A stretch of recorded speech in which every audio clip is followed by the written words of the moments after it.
Hi everyone, in today's video I'm going to show you how I make my custom designs for some of the fabrics I use. The online fabric retailers all have an amazing selection of prints, however once in a blue moon I just can't find a design that I'm envisioning, so then I just create it and now you'll be able to also. I will mention that there's probably more professional way of doing this. My way might not be the way you do it, and that's completely okay. I'm not saying this is the only way by any means, I'm just showing you this is how I do it. So for today's example, we'll create a SpongeBob design. I start by doing a simple Google search for anything SpongeBob related PNG. Having a PNG file, it's more likely going to have a transparent background. Later on in the video, I'll show you an app that I use, so if you do come across an image you like but it has a background attached to it, it can be removed. Most of these images will be free, however, you'll know the ones that require payment if they have a watermark over it. I've never had to use any of those since there's so many free PNG sites out there. So basically we want to get to the exact image itself from the site. Some of these sites are going to have a security checkpoint thing. You might have to go through selecting all the bicycle images or a sequence that you'll have to follow. Everything's pretty self-explanatory, and once I get to the image, I'll just add it to my photos and I'll save as many characters as I want, and I'll just keep repeating this process until I'm satisfied. I'll also save some smaller accessory images like these flowers. These images will just help fill in any potential blank spaces to the design. And next I'll move on to finding a background. As far as the background goes, you just want to make sure it's seamless and free. Again, it might have a watermark all over it. If that's the case, you have to pay for it. The last thing you want in your design is a watermark that you maybe didn't see, so free is key. And to make sure that it is in fact seamless, we're going to go into the first app that I want to show you, which is called PhotoGrid. Once we're in the app, we're going to hit the grid option and then click on that bubbles image 4 times so that it grids them into a square. Then we'll want to click the border icon at the bottom of the app and remove all the borders so that way the images all connect, and this will show us that the bubble images is in fact seamless and will work for our background. Now we're going to go into the Photo Layers app. This is the main app that we'll be using to create the design. We're going to start by clicking the top icon second from the left to choose our background. We'll hit the photo album option and choose the bubbles background. Next, we're going to start adding some of our characters by clicking the top middle icon and then go into the photo album again.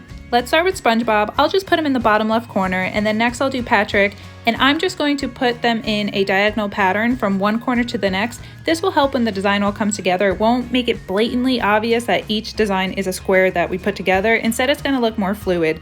That might sound a bit confusing, but you'll see what I'm talking about. We have that main diagonal done, and now I'm just going to take the other characters and fill in the other spaces, and I'll continue this process until I have all the characters I want on the actual design, and then I'll start filling in the empty spaces with those accessory images like a Krusty Krab hat, a spatula, or those flowers.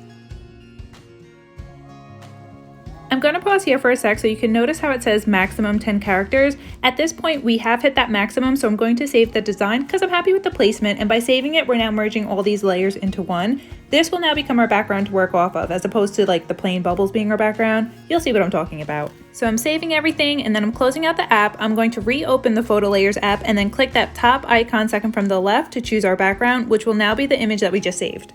Now I can add 10 more images, so we'll continue filling in the blank spaces.